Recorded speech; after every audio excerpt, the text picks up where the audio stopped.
ನಮಸ್ಕಾರ. Speed news Kannada ವಾಹಿನಿಯ ಎಲ್ಲ ವೀಕ್ಷಕರಿಗೆ ಸ್ವಾಗತ. ಇವತ್ತಿನ ದಿನ ಭವಿಷ್ಯವನ್ನು ನೋಡೋಣ. ಮೇಷರಾಶಿಯಲ್ಲಿ ಇವತ್ತು ವಿದ್ಯಾರ್ಥಿಗಳಿಗೆ ಹೆಚ್ಚಿನ ಲಾಭ ಇದೆ. ಮೇಷರಾಶಿಯಲ್ಲಿ ಹುಟ್ಟಿರುವಂತಹ ವಿದ್ಯಾರ್ಥಿಗಳು ಶಾಲೆಯಲ್ಲಿ, ಕಾಲೇಜಿನಲ್ಲಿ, ಪಾಠ ಪಠ್ಯ ಚಟುವಟಿಕೆಗಳಲ್ಲಿ ಇವತ್ತು ಮುಂಚೂಣಿಯಲ್ಲಿ ನಿಲ್ತೀರಿ. ಗುರುಗಳ ಒಂದು ಕೃಪೆ ನಿಮ್ಮ ಮೇಲಿರುತ್ತೆ. ಒಳ್ಳೆಯ ಹೆಸರನ್ನು ನೀವು ಸಂಪಾದಿಸ್ತೀರಿ. ವೃಷಭ ರಾಶಿಯಲ್ಲಿ ಹುಟ್ಟಿರುವಂತಹ ಯಾವುದೇ ವ್ಯಕ್ತಿಗಳು, ಮುಖ್ಯವಾಗಿ ಯುವತಿಯರು, ಸೀರಿಯಲ್ ನಟನೆ, ಚಿತ್ರರಂಗದಲ್ಲಿ ಏನಾದರೂ ಅವಕಾಶಗಳನ್ನ ಅರಸ್ತಿದ್ರೆ ಖಂಡಿತವಾಗಿ ನಿಮಗೆ ಇವತ್ತು ಅದೃಷ್ಟ ಒಳಿದು ಬರುತ್ತೆ. ಉಳಿದವರಿಗೆ ಕಾರ್ಯಕ್ಷೇತ್ರದಲ್ಲಿ ಪ್ರಗತಿ ಇದೆ. ಸ್ನೇಹಿತರಿಂದ ಒಳ್ಳೆಯ ಸಹಕಾರ ದೊರೆಯುತ್ತೆ. ಮಿಥುನ ರಾಶಿಯಲ್ಲಿ ಹುಟ್ಟಿದಂತಹ ವ್ಯಕ್ತಿಗಳು ಇವತ್ತು ಆರ್ಥಿಕವಾಗಿ ಸ್ವಲ್ಪ ಎಚ್ಚರದಿಂದಿರಿ. ಸ್ವಲ್ಪ ಎಡವಟ್ಟಾದರೂ ಕೂಡ ನಿಮಗೆ ಆರ್ಥಿಕ ನಷ್ಟ ಆಗುತ್ತೆ. ಹಣಕಾಸನ್ನು ಕಳ್ಕೊತೀರಿ. ಬಡ್ಡಿಗೆ ಸಾಲಕ್ಕೆ ಬಿಟ್ಟಿದ್ರೆ ಅದು ವಾಪಸ್ ಬರೋದಿಲ್ಲ. ಯಾರಿಗಾದರೂ ಸಾಲ ಕೊಡುವಾಗ ತುಂಬ ಹುಷಾರಾಗಿರಿ. ಉಳಿದಂತೆ ಕುಟುಂಬದಲ್ಲಿ ಸಂತಸದ ವಾತಾವರಣ ಇರುತ್ತೆ.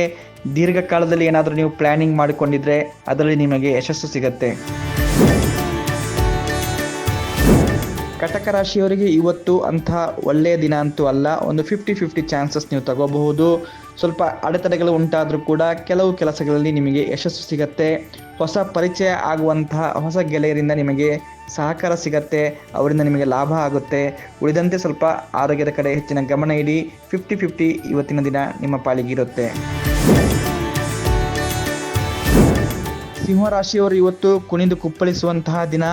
ಸಿಂಹರಾಶಿಯಲ್ಲಿ ಹುಟ್ಟಿದವರಿಗೆ ಮನಸ್ಸು ಅತ್ಯಂತ ಉತ್ಸಾಹದಿಂದ ತುಂಬಿರುತ್ತೆ. ಉದ್ಯೋಗದಲ್ಲಿ ಪ್ರಮೋಷನ್ ಸಿಗುತ್ತೆ. ಒಂದು ಅವಕಾಶ ಇದೆ. ಕುಟುಂಬದಲ್ಲಿ ಕೂಡ ಸಂತೋಷದ ಒಂದು ವಾತಾವರಣ ನಿರ್ಮಾಣ ಆಗುತ್ತೆ. ಮಕ್ಕಳು ಮರಿಗಳ ಜೊತೆಗೆ ನೀವು ಸಂಜೆ ಎಲ್ಲಾದರೂ ಹೊರಗಡೆ ಹೋಗಿ ಖುಷಿ ಪಡುವಂತಹ ದಿನ ಇವತ್ತು. ಕನ್ಯಾ ರಾಶಿಯವರು ಇವತ್ತು ತುಂಬ ಎಚ್ಚರದಿಂದಿರಿ. ಚಂದ್ರನ ಕೃಪಾ ದೃಷ್ಟಿ ನಿಮ್ಮ ಮೇಲೆ ಇಲ್ಲ. ಕಚೇರಿಯ ಕೆಲಸಗಳಲ್ಲಿ ನಿಮಗೆ ಅಡೆತಡೆಗಳು ಉಂಟಾಗುತ್ತವೆ. ನಿಮ್ಮ ಬಾಸ್ ನಿಮಗೆ ಬೈದು ಕೆಲಸದಿಂದ ಕಿತ್ತಾಕುವಂಥ ಸಂಭವಗಳು ಕೂಡ ಇರುತ್ತವೆ. ಬಹಳ ಹುಷಾರಾಗಿರಿ. ಹಣಕಾಸಿನ ವ್ಯವಹಾರಗಳಲ್ಲಿ ಕೂಡ ಅತ್ಯಂತ ತಾಳ್ಮೆಯಿಂದಿರಿ.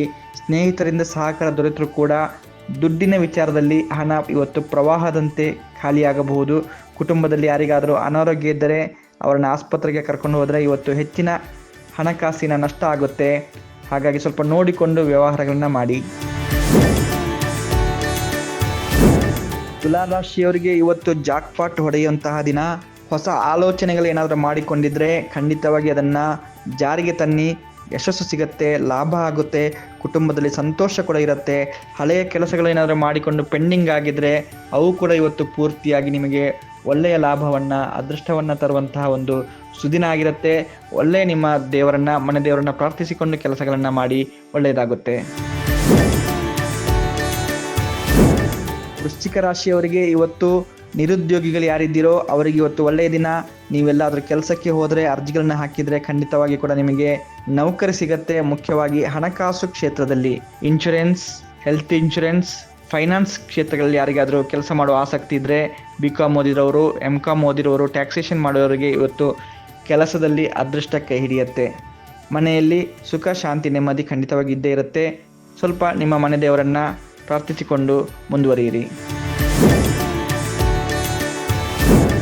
ಧನಸ್ಸು ರಾಶಿಯಲ್ಲಿ ಹುಟ್ಟಿದಂಥವರು ಇವತ್ತು ವ್ಯಾಪಾರ ಕ್ಷೇತ್ರದಲ್ಲಿದ್ದರೆ ಲಾಭ ಕೈಗೂಡುತ್ತೆ. ಆರ್ಥಿಕವಾದ ಪ್ರಗತಿ. ವಾರದ ಮೊದಲನೇ ದಿನ ಸೋಮವಾರ ಒಳ್ಳೆಯ ತಕ್ಕಡಿ ತೂಗಿ ನಿಮಗೆ ಹೆಚ್ಚಿನ ಲಾಭ ಖಂಡಿತವಾಗಿ ಬಂದೇ ಬರುತ್ತೆ. ಸುಬ್ರಹ್ಮಣ್ಯ ಸ್ವಾಮಿಯನ್ನು ಪೂಜೆ ಮಾಡಿಕೊಂಡು ಹೋದರೆ ನಿಮಗೆ ಲಾಭದಲ್ಲಿ ದುಪ್ಪಟ್ಟು ಆಗಿ ಖಂಡಿತವಾಗಿ ಬರುತ್ತೆ. ಸ್ನೇಹಿತರಿಂದ ಸಂತೋಷದ ಸುದ್ದಿ ನಿಮಗೆ ಇವತ್ತು ಸಿಗತ್ತೆ. ಆದರೆ ಆರೋಗ್ಯದ ಕಡೆ ಸ್ವಲ್ಪ ಎಚ್ಚರ ಇರಲಿ. ಹೊಟ್ಟೆಗೆ ಸಂಬಂಧಪಟ್ಟಂತಹ ಬಾಧೆಗಳು ನಿಮ್ಮನ್ನು ಇವತ್ತು ಕಾಡಲು ರೆಡಿಯಾಗಿ ನಿಂತಿದ್ದಾವೆ. ಸ್ವಲ್ಪ ಎಚ್ಚರದಿಂದಿರಿ. ಮಕರ ರಾಶಿಯವರು ನಿಮ್ಮ ರಾಶಿಯ ಅಧಿಪತಿಯಾಗಿರುವಂತಹ ಶನಿ ಭಗವಾನನ ಕೃಪೆಯಲ್ಲಿದ್ದೀರಿ. ಸಾಮಾಜಿಕ ಕಾರ್ಯಗಳಲ್ಲಿ ಇವತ್ತು ತೊಡಗಿಸಿಕೊಳ್ಳುವಂಥ ಅವಕಾಶ ಇದೆ. ಧಾರ್ಮಿಕ ಕ್ಷೇತ್ರಗಳಲ್ಲಿ ಕೆಲಸ ಮಾಡಿ. ಹಿರಿಯರ ಮಾರ್ಗದರ್ಶನದೊಂದಿಗೆ ನಿಮ್ಮ ಹೊಸ ಯೋಜನೆಗಳು, ಪ್ಲ್ಯಾನಿಂಗ್ಗಳು ಯಶಸ್ವಿಯಾಗತ್ತೆ. ಇನ್ವೆಸ್ಟ್ಮೆಂಟ್ ಎಲ್ಲಾದರೂ ಮಾಡೋದಾದರೆ ಖಂಡಿತವಾಗಿ ಇವತ್ತು ಮಾಡಿ, ಒಳ್ಳೆಯ ದಿನ. ಅದರಿಂದ ನಿಮಗೆ ದೀರ್ಘಕಾಲದಲ್ಲಿ ಲಾಭ ಆಗುತ್ತೆ. ಕುಂಭರಾಶಿಯವರಿಗೆ ಹೊಸ ಉದ್ಯೋಗಗಳನ್ನು ಹುಡುಕ್ತಿರುವಂಥವರಿಗೆ ಇವತ್ತು ಪ್ರಗತಿ ಇದೆ. ಹಣಕಾಸಿನ ಪರಿಸ್ಥಿತಿ ನಿಮಗೆ ಸ್ವಲ್ಪ ಸುಧಾರಣೆ ಆಗುತ್ತೆ. ನಿನ್ನೆ ಮೊನ್ನೆ ಇದ್ದಂತಹ ಕಷ್ಟಗಳು ಇವತ್ತು ಕರಗತ್ತೆ. ಮಂಜು ಕರಗಿದಂತೆ ಅವು ಕರಗತ್ತೆ. ಶಿವಶಂಕರನ ಆರಾಧನೆಯಿಂದ ನಿಮ್ಮ ಕಷ್ಟಗಳೆಲ್ಲ ಪರಿಹಾರಗೊಂಡು ಅತ್ಯುತ್ತಮವಾದ ಮುಂದಿನ ದಿನಗಳಲ್ಲಿ ಲಾಭವನ್ನು ಪಡ್ಕೊಳ್ಳಿಕ್ಕೆ ಇವತ್ತು ದಾರಿಯಾಗುತ್ತೆ. ಮೀನರಾಶಿಯಲ್ಲಿ ಹುಟ್ಟಿದಂತಹ ಸರ್ಕಾರಿ ಕೆಲಸಗಳಲ್ಲಿ ಇರುವಂಥವರಿಗೆ ಇವತ್ತು ನಿರೀಕ್ಷಿತ ಫಲಿತಾಂಶ ಸಿಗತ್ತೆ. ಕೆಲವರಿಗೆಲ್ಲ ವರ್ಷದ ಆರಂಭ ಅಂತ ಇನ್ನು ಸಂಬಳ ಆಗಿರಲ್ಲ, ಅಂಥವ್ರಿಗೆ ಇವತ್ತು ವೇತನ ಕೈಗೆ ಸಿಕ್ಕಿ ನೀವು ಖುಷಿ ಪಡುವಂಥ ದಿನ ಆಗುತ್ತೆ. ಆದರೆ ನಿಮ್ಮ ಈ ವರ್ಷದ ಮೊದಲ ವೇತನದಲ್ಲಿ ಒಂದು ಪಾಲನ್ನಾದರೂ ದಾನ ಧರ್ಮಕ್ಕೆ, ದೇವರ ಹುಂಡಿಗೆ ಹಾಕಿ ನಿಮಗೆ ಇಡೀ ವರ್ಷ ನಿಮಗೆ ಒಳ್ಳೆಯದಾಗುವಂಥ ಒಂದು ಸ್ಥಿತಿಯನ್ನು ಆ ಭಗವಂತ ಕರುಣಿಸ್ತಾನೆ. ಸ್ವಲ್ಪ ಎಚ್ಚರದಿಂದ ಇರಿ. ಆರೋಗ್ಯದ ವಿಚಾರದಲ್ಲಿ ಭಾಳಷ್ಟು ಎಚ್ಚರದಿಂದಿರಿ. ಮಾನಸಿಕವಾದ ಚಿಂತೆಗಳಿದ್ದರೆ ಅವುಗಳನ್ನು ಪರಿಹಾರ ಮಾಡಿಕೊಡುವಂತೇಳಿ ಗಂಗಾಧರನಿಗೆ ಅಭಿಷೇಕವನ್ನು ಮಾಡಿ ಬೇಡಿಕೊಂಡ್ರೆ ನಿಮಗೆ ಖಂಡಿತವಾಗಿ ಕೂಡ ಒಳ್ಳೆಯದಾಗುತ್ತೆ. ನಾಳೆ ಮತ್ತೊಂದು ದಿನ ಭವಿಷ್ಯದೊಂದಿಗೆ ಭೇಟಿಯಾಗೋಣ. ನೋಡ್ತಾ ಇರಿ ಸ್ಪೀಡ್ ನ್ಯೂಸ್ ಕನ್ನಡ. ನಮಸ್ಕಾರ. ಲೋಕ ಸಮಸ್ತ ಸುಖಿನೋ ಭವಂತು.